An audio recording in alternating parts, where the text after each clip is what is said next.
Ladies and gentlemen, a second Haku Kid has struck Kevin Owens. And no, he did not show up in a black hoodie. I was just as surprised as anyone else to see Tongaloa arrive in broad daylight, not with a hood up. Now that could just mean a shortage of cloth backstage by the seamstresses. They just cannot keep up with the influx of Samoans showing up week after week. Yeah, you know what? I blame Jimmy Uso. For weeks he came out with that black hoodie on. We knew it was him. He wasn't fooling anybody. And now the rest of his cousins can't come out with that black hoodie. Jimmy Uso, shame on you. You hogged all the black hoodies. This gravy train is just going to keep on rolling along. The ancestors don't stop coming. They still have Jacob Fatu in the wings. Don't forget. Look, I don't think it's a stretch to say that all these Samoans could start their own wrestling promotion and it would actually be arguably the best wrestling promotion on the planet. How insane is that? Now, I'd like to say this is it for Kevin Owens and the Bloodline, but if history has taught us anything, we're going to run this back next year for the annual KO gets beat up by the Bloodline angle.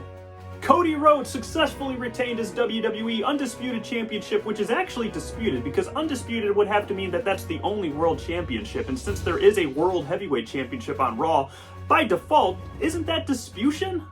But I digress. Cody Rhodes defeated AJ Styles in a match that many are calling the greatest match to take place on French Decine soil. People are saying that.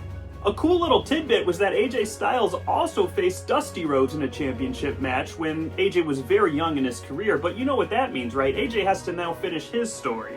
And his story is clinging on long enough in the business for intergender matches to become the norm and facing Cody Rhodes' daughter one-on-one in a match for a world title in the future. Finish the story, AJ. How did that old Guerrero saying go? Live, cheat, steal? Dom Mysterio was spotted walking out of the same dressing room that Liv Morgan walked out of. Now, between Rhea Ripley and Liv Morgan and his real-life wife, man, when I grow up, I want to be Dom Mysterio. But you gotta think there's gonna be hell to pay for Liv Morgan once mommy comes back. That's her Latino heat she's taking.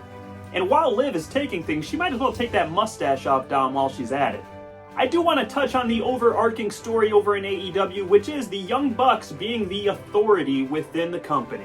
Kenny Omega made his return and gave the best promo of his career, but the Young Bucks beat him down and said, sorry, as long as you're around, we don't have total power and that ain't gonna fly.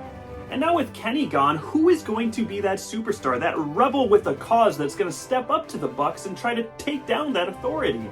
Because as it stands right now, it's like if in 2014 when Triple H and Stephanie were the authority and coming out and cutting those long, boring promos on what's best for business, if they didn't have a Daniel Bryan to step up to them, that's kind of what the Young Bucks are looking like right now.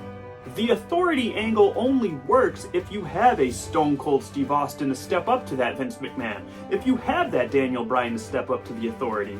And hey, you gotta give this thing room to breathe, let it play out. After all, AEW is known for their long-term storytelling, right? Maybe Eddie Kingston's gonna come out and give some motorboat slaps to the chest of the Bucks. No, of course not. We all know who the real hero's gonna be. It's gonna be a returning, neck brace-free Tony Khan. In all honesty, I'm actually very excited about this storyline. It's cool to see Jack Perry evolve into this heel character. It's cool to see Kazuchika Okada become this big kind of enforcer of the Bucks. As much as I like to make fun of them, they're cooking up something good in AEW. I just hope they don't screw it up. For your Main Event Minute, this is Tonga Joa signing off. Until next time, guys, take care.